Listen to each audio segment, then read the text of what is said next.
the new Wall Street Week. Welcome to a special edition of Wall Street Week, the show of record for long-term investing.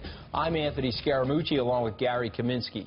This week, there's only one topic to get into, the shocking vote in the United Kingdom to leave the European Economic Union. Those results are causing financial havoc across the globe. Stocks in the U.S. making moves we have not seen since the financial crisis. And the question now is what happens next. We're joined by Marc Lasry, the CEO of Avenue Capital Group, and Ben Huneke, a managing director at Morgan Stanley, who runs the alternative investment area. So, guys, let's get right into it. Were you surprised by the vote, Marc? No, I think for us, we were prepared either way. I mean, I think we ended up taking a look at it. You know, if I had to make a bet, I would have thought they would have stayed in. But at the end of the day, I think for our portfolio and for what we were trying to do, we ended up setting it up so that it would be fine either way.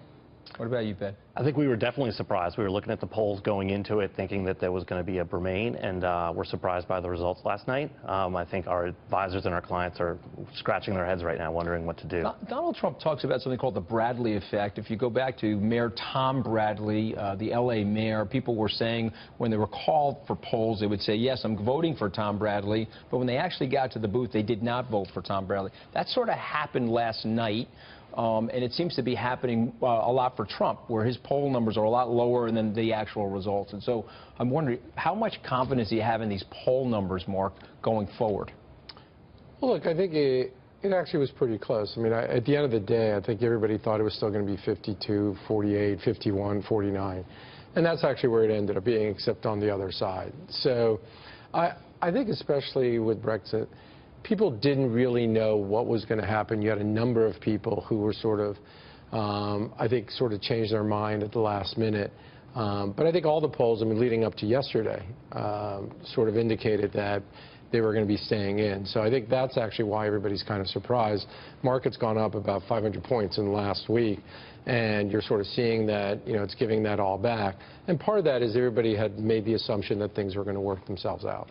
Well, let's take it to investing, and Ben as well. You said you were prepared because you do run a hedge portfolio with whatever the outcome was going to be. So how do you prepare?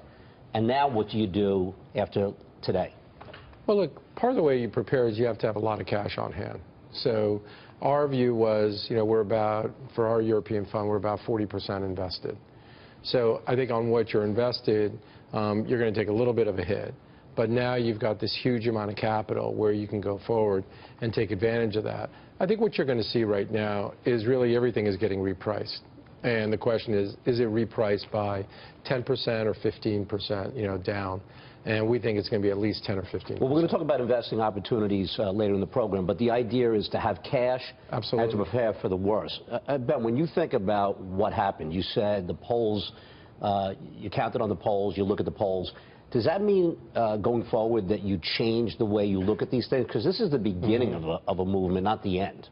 Look, I mean, I think we were looking at the bookies, we were looking at the market and looking at the polls, and we're surprised by the results. But for, you know, our clients largely are funding long-term liabilities. So for our advisors, it's really, you know, incumbent today to get on the phone with their clients and make sure that they're comfortable with their asset allocation. You know, as Anthony mentioned, I run the alternatives business as part of what I do. And I think, you know, having hedge funds and private equity involved that can dampen some of the volatility associated with these type of market events is really critical. So I think it's a time to look at your asset allocation, make sure you're comfortable, and try to stay the course. And we don't know from here where the market goes from a repricing perspective, but that's really important. You and I and Marc, we may be lucking out here. It could be the bottom of the hedge fund market because now there's this introduction of volatility, Marc. Do you think more volatility ahead? Is that good for hedge funds?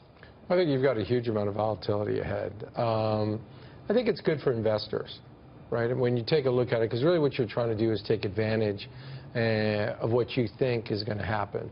So if you think things are cheap, this is great. If you think things are expensive, you know, then you're going to sort of make the opposite bet. You think that Europe is headed for a recession, Ben?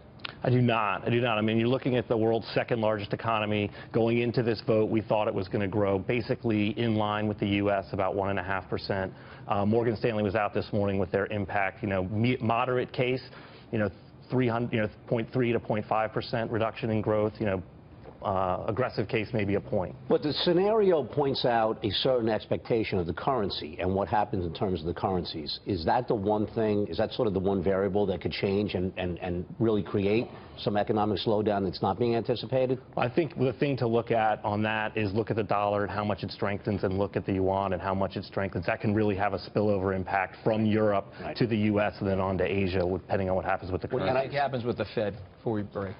I don't think the Fed's going to raise rates right now. I think they're still going to hold. This is after the election raising rates? Or No, I think over the course of the next 3 months, I think things are going to be fine. Do you still think there's a 2017 Fed rate hike?